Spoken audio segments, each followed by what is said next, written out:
Buenos días, mi nombre es Alice López Vázquez, estudio en el Instituto Tecnológico del Valle de Etla en la carrera de Ingeniería Renovables. Hoy les voy a presentar el tema de curva de ebullición de la materia de transferencia de calor. Dice que la ebullición es un proceso de cambio de fase de líquido a vapor, precisamente como la evaporación, pero existen diferencias significativas entre las dos. La evaporación ocurre en el interfaz de vapor y líquido, cuando la presión de vapor es menor que la de la saturación del líquido a una temperatura dada. Se tiene ebullición en la interfaz de sólido-líquido, cuando un líquido se pone en contacto con una superficie mantenida a una temperatura S, suficientemente por arriba de la saturación de ese líquido. Ocurre la ebullición. Dice, una forma de transferencia de calor por convección. El flujo de calor es la ebullición en una superficie sólida hacia el fluido. Se expresa con fase con la ley de Newton del enfriamiento como Q ebullición es igual a H por temperatura S menos T sat, que es igual a H de delta T exceso, donde delta exceso se llama temperatura en exceso, la cual presenta el exceso de la temperatura superficial por encima de la saturación del fluido. La curva de ebullición nos dice que en primer punto está la ebullición de convección natural, que la tenemos acá. En este punto está la ebullición de convección natural. De aquí a acá dice que las burbujas se aplastan en el líquido.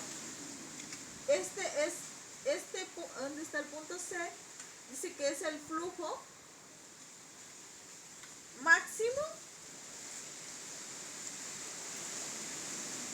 crítico de calor, que sería Q máximo, es el flujo máximo.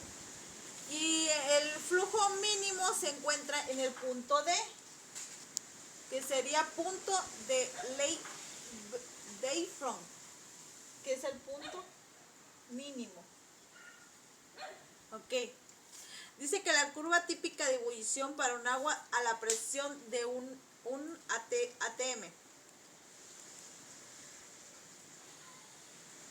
Okay. Como primer punto dijimos que aquí se encuentra la ebullición de convección natural hasta el punto A sobre una curva de ebullición, punto A, por eso se encuentra de aquí a aquí. Dice que en la termodinámica se aprende una sustancia pura a una presión específica. Empieza a hervir cuando alcanza la temperatura de saturación a esa presión, pero en que el líquido se calienta unos cuantos grados arriba de la temperatura de saturación, alrededor de 2 a 6 grados para el agua.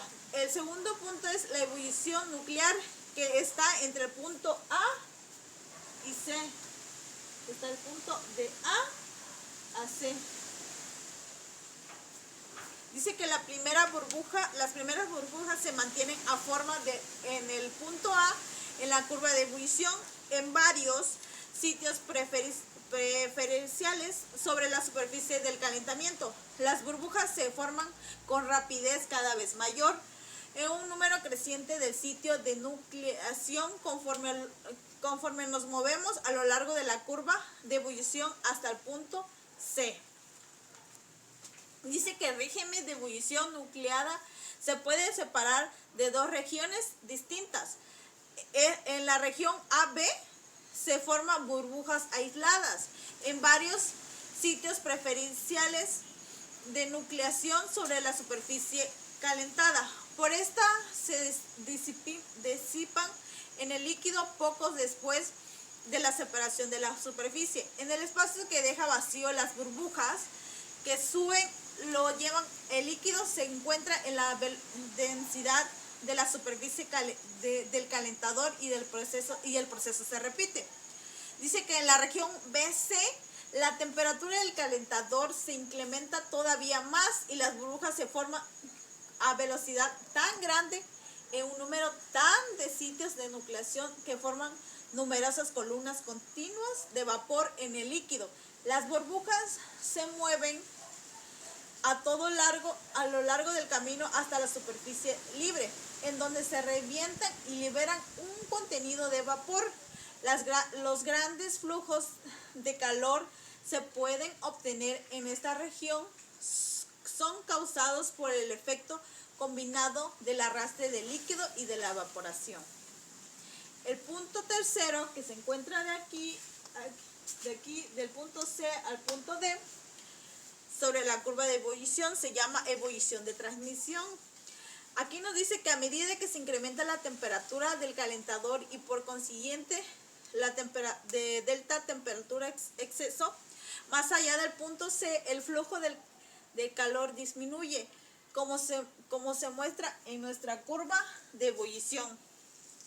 Dice que esto se debe a que una fracción grande de la superficie del calentador se cubre con una película de vapor, la cual actúa con un aislamiento debido a su baja conductividad térmica en relación con los líquidos. En el régimen de ebullición de transmisión se tiene en forma parcial tanto la ebullición nuclear como en la película. La ebullición nucleada que se tiene en el punto C es reemplazada por completo por la ebullición de la película en el punto D. En la práctica se evita operar en el régimen de ebullición de transmisión, el cual también se conoce como régimen inestable de la ebullición en película. Para el agua, la ebullición de transmisión se presenta sobre el rango de la temperatura en exceso, alrededor de 30 grados hasta más o menos 120 grados. El otro punto es que se encuentra más allá del punto D, se llama ebullición de película. En esta región la superficie de calentamiento queda abierta por completo por una película continua estable de vapor. El punto D, en donde el flujo de calor alcanza el mínimo, se llama punto de Leidenfrost, en honor a Leif Frost, quien en 1756 observó que las gotitas de líquido sobre una superficie muy caliente salta a un lado a otro y se evapora con lentitud. La presencia en una película de vapor entre la superficie del calentador y el líquido es responsable de las bajas razones de transferencia de calor en el régimen de ebullición de la película. La razón de la transferencia de calor aumenta incrementalmente la temperatura en exceso como resultado de la transferencia de vapor en la superficie del calentado hacia el líquido a través de la película de vapor por radiaciones, la cual se vuelve significativa a altas temperaturas. Dice que el fenómeno de excitación en la ebullición se puede explicar de la manera siguiente. Para moverse allá más del punto C, en donde les expresa Q máximo, se debe incrementar la temperatura TS de la superficie del calentador. Sin embargo, para lograrlo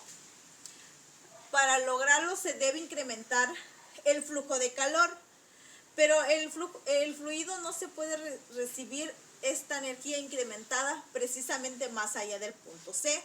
Por lo tanto, la superficie del calentador finalizado observándose causado la elevación de la temperatura superficie TC del mismo.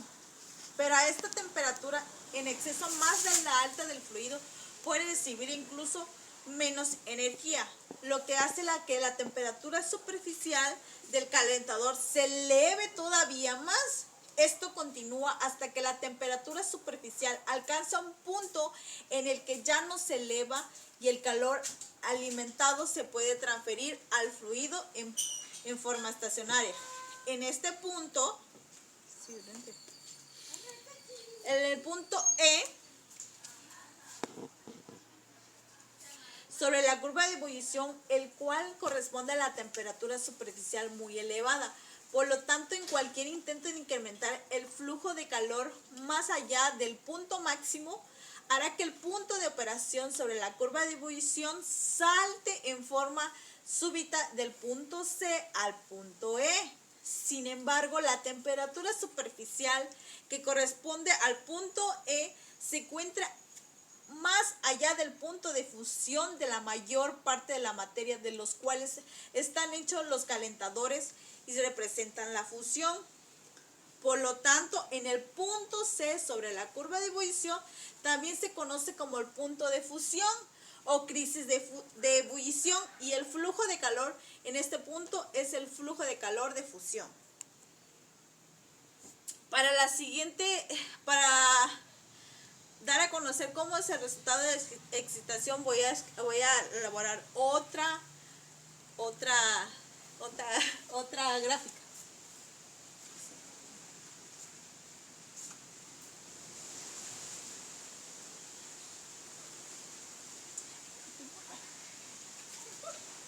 Ya no se borra, ¿eh?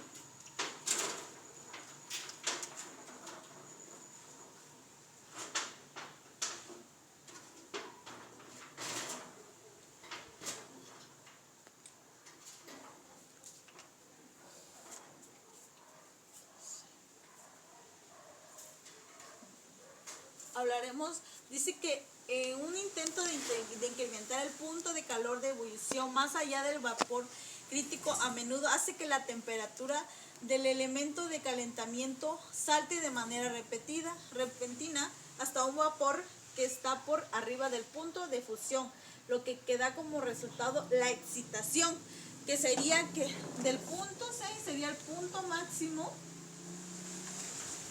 Dice que de aquí se hace el salto repentino de la temperatura. El salto repentino de la temperatura. Que sería aquí la T de función.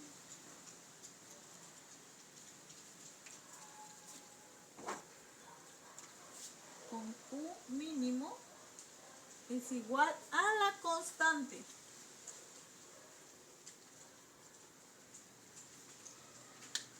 Aquí sería TS grados. Esa sería la explicación sobre la curva de ebullición y del cómo da el resultado de excitación, que nos dice que, como les vuelvo a decir, que es un intento de incrementar el flujo de calor de ebullición más allá del vapor crítico, a menudo que hace que la temperatura del elemento de calentamiento salte de manera repentina hasta un punto en que se está por arriba del punto de fusión, lo que da como resultado la extinción. Y eso sería todo, y espero que me hayan entendido y comprendido.